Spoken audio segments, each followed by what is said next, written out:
Allah bilang, kalau sesuatu yang positif saya terima, itu saya ekspresikan dengan cara saya berbahagia. Kemudian saya bersyukur kalau Allah berikan saya hadiah.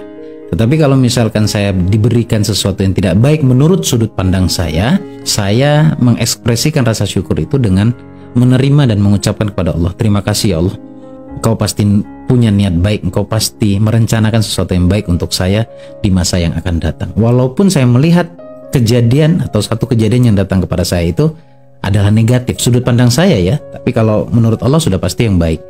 Karena menurut manusia baik belum tentu baik menurut Allah. Buruk menurut manusia belum tentu buruk menurut Allah. Artinya yang terjadi sudah pastilah yang terbaik.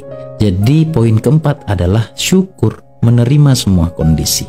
Seiring berjalannya waktu, ide-ide muncul, Allah cukupkan. Kemudian ada uang, cukup uang. Tapi tahu nggak teman-teman, syaitan datang. Syaitan datang di dalam hati saya berbisik atau membisikkan seperti yang saya jelaskan tentang surat An-Nas beberapa hari yang lalu.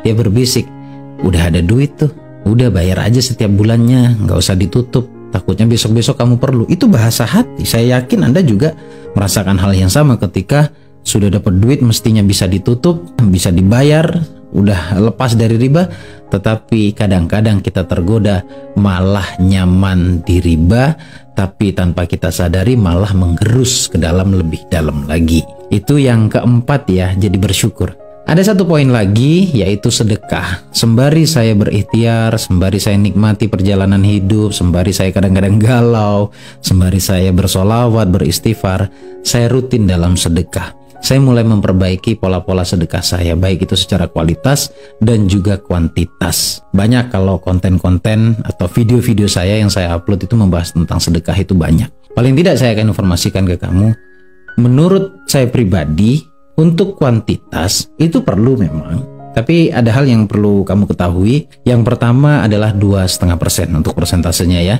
2,5% itu pun bagi saya bukan sedekah. Menurut saya loh ya, kita boleh berbeda. Karena 2,5% itu hak orang lain. Jadi saya mengembalikan, bukan bersedekah, belum bersedekah. Saya mengembalikan hak orang lain 2,5%. Kemudian yang kedua ada 10%. 10% itu menyelamatkan harta kita dari bala, dari penipuan, dari kerugian dan lain-lain. Secara ajaib nanti akan Allah jaga ketika kita menjaga sedekah kita atau sedekah kita. Yang terakhir 20% dan seterusnya. Nah 20% dan seterusnya ini bagi saya inilah yang disebut percepatan keajaiban itu terjadi dalam hidup kita. Itu kalau kuantitas ya persentasenya. Nah kualitasnya seperti apa? Saya mulai jujur lagi kepada Allah. Mulai jujur ketika saya bersedekah. Saya nggak sungkan untuk minta ke Allah. Kenapa? Karena perintah Allah. Meminta atau berdoa itu perintah Allah. Jadi saya lakukan sedekah. Ketika sedekah hati saya plong, hati saya legowo, tenang, let go.